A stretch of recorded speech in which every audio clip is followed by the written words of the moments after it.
podcast KMTPHP Taste of Yogyakarta Unveiling Heritage Flavors. Halo semuanya, aku Bima dari TPHP Angkatan 25 bakal nemenin kalian ngobrol di episode podcast kali ini nih. Kalau di podcast sebelumnya tuh kan udah ngomongin tentang makanan Jogja nih, yaitu gato sama tiwul. Kalau sekarang kita bakal bahas tentang minuman yang ada di Yogyakarta. Nah, di sini aku ditemenin sama narasumber nih. Halo teman-teman, aku Hanifah dari TPHP Angkatan 2024.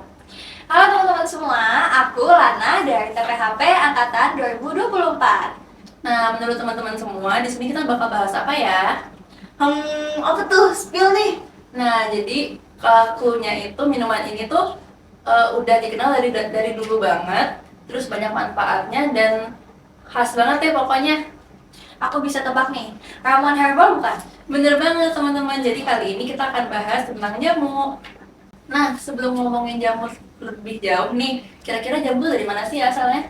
Nah, jadi gini, jamu itu udah dipakai sejak lama banget. Bahkan sejak dari zaman Mataram. Dan dari Indonesia ini asalnya itu dari Kuta, Sukoharjo, Jawa Tengah. Jadi, fun fact-nya, jamu ini itu diambil dari kata-kata jampe. Bukan jampi-jampe, tapi dia artinya itu metode penyembuhan dengan ramuan herbal. Jadi tuh dia udah kental banget nih kaitannya dengan metode penyembuhan alami. Wah, ikonik banget. Pantesan ada patungnya juga loh di Sukoharjo. Nah, ada juga teori yang nyebutin kalau kata jamu itu berasal dari bahasa Jawa kuno, yang berarti gabungan dari kata Jawa dan ramu yang artinya itu meracik rempah-rempah khas Nusantara menjadi ramuan olahan oleh orang Jawa itu sendiri. Ngomong-ngomong, jamu tuh manfaatnya apa aja sih buat tubuh kita? Nah, banyak banget manfaat jamu. Karena kan jamu sendiri tuh terbuatnya dari rempah-rempah ya. Kayak temulawak, kencur, jahe, sama kunyit.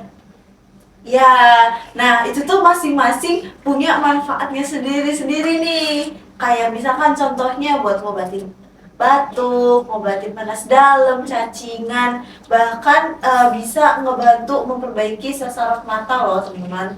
Betul banget nih. Bahkan menurut data riset tumbuhan obat dan jamu dari Kementerian Kesehatan Republik Indonesia, ada sekitar 32.013 ramuan obat tradisional dan 2.848 spesies tumbuhan yang digunakan sebagai bahan baku jamu. Banyak banget kan? Bener-bener. Wah, kalau kata Gen Z sih, jamu tuh kayak imun booster kali ya. Manfaatnya tuh luas dan nggak cuma buat yang sakit doang. Tapi aku dengar-dengar juga katanya kalau jamu tuh nggak boleh dikonsumsi setiap hari ya. Emang bener ya? Nah, sebenarnya sih itu stigma aja, karena dulu emang ada oknum penjual jamu yang mencampurkan dengan bahan kimia obat sehingga khasiatnya itu tuh lebih instan gitu loh. Nah, itu yang bahaya karena bisa menyebabkan kerusakan pada ginjal. Tapi kalau semisal jamunya itu diproduksi secara tradisional dan sesuai dengan standar, itu aman kok dikonsumsi dalam jangka panjang. Setuju banget. Jadi intinya deh, asal dibuatnya alami, terus nggak dianeh-anehin, sama diminumnya dengan dosis yang wajar, jamu itu justru baik buat tubuh. Nah, kalau dari yang aku tahu nih ya, ada banyak banget jenis jamu yang populer di masyarakat. Terus salah satunya ini ada di depan kita ini. Gimana kalau kita coba sekarang? Yang ini ada kunir asem, ini ada beras kencur. Ih, ayo. Nggak sabar deh nyoba. Kita coba beras asem dulu ya. Oke. Iya, 1, 2, 3.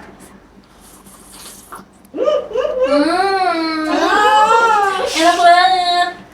Kunyitnya berasa deh. Iya, nah ini dari yang aku coba-coba nih, kalau kunyit asem tuh dibuatnya dari kunyit sama asam jawa, terus ditambahin sedikit sama gula sama garam, jadi tuh rasanya kayak asam-asam manis gitu loh, enak Bener-bener. Nah guys, tahu nggak kalau misalkan kunyit asem ini itu terbuatnya dari kunyit, terus ditambah sama asam jawa, terus ditambahin air sama gula. Jadi tuh rasanya kayak ada rasa-rasa rempahnya, tapi ada rasa-rasa asam sama manisnya tahu. Betul banget nih. Nah, kunyit asam ini punya warna kuning cerah, yaitu dominan rasanya itu asam tapi ada manis-manisnya. Dan jadi andalan nih buat cewek-cewek karena dapat meredakan nyeri haid. Bener banget. Nah, gimana kalau sekarang kita nyobain beras kencur nih? Ayo, Kita cobain. mau banget. Enak sih. Enak banget.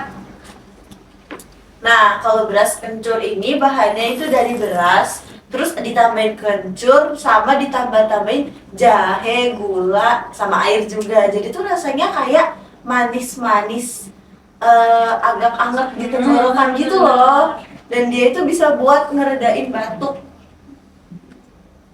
Oke, nah dan yang paling penting nih, jamu itu bukan cuma minuman kesehatan, tapi juga jadi simbol kearifan lokal dan identitas budaya Indonesia nih. Wah, jadi gak heran ya kalau dua jamu ini tuh jadi favorit banyak masyarakat karena rasanya tuh enak, terus banyak manfaatnya juga.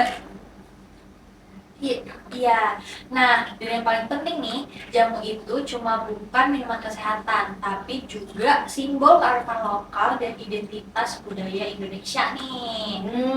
Jadi kalau kita minum jamu, kita tuh nggak cuma mendapatkan manfaat dari jamunya nih, tapi kita juga bisa membantu mewariskan dan melestarikan kebudayaan lokal. Wah, kayaknya obrolan kita hari sangat menarik ya. Mulai dari sejarah, jenis, sampai manfaat jamu tuh udah kita bahas semua. Terus banyak banget hal baru kita dapetin dari salah satu warisan budaya Indonesia yang sangat luar biasa ini, yaitu jamu. Betul, jadi tuh kita tahu nih fakta-fakta yang belum kita tahu yang sangat menarik dari jamu itu sendiri. Setuju banget sih. Jadi Sobat Pangan, jangan ragu buat cobain jamu, karena kesehatan itu bisa dimulai dari segelas ramuan tradisional. Terima kasih udah dengerin episode kali ini. Sampai ketemu di podcast berikutnya. Dah.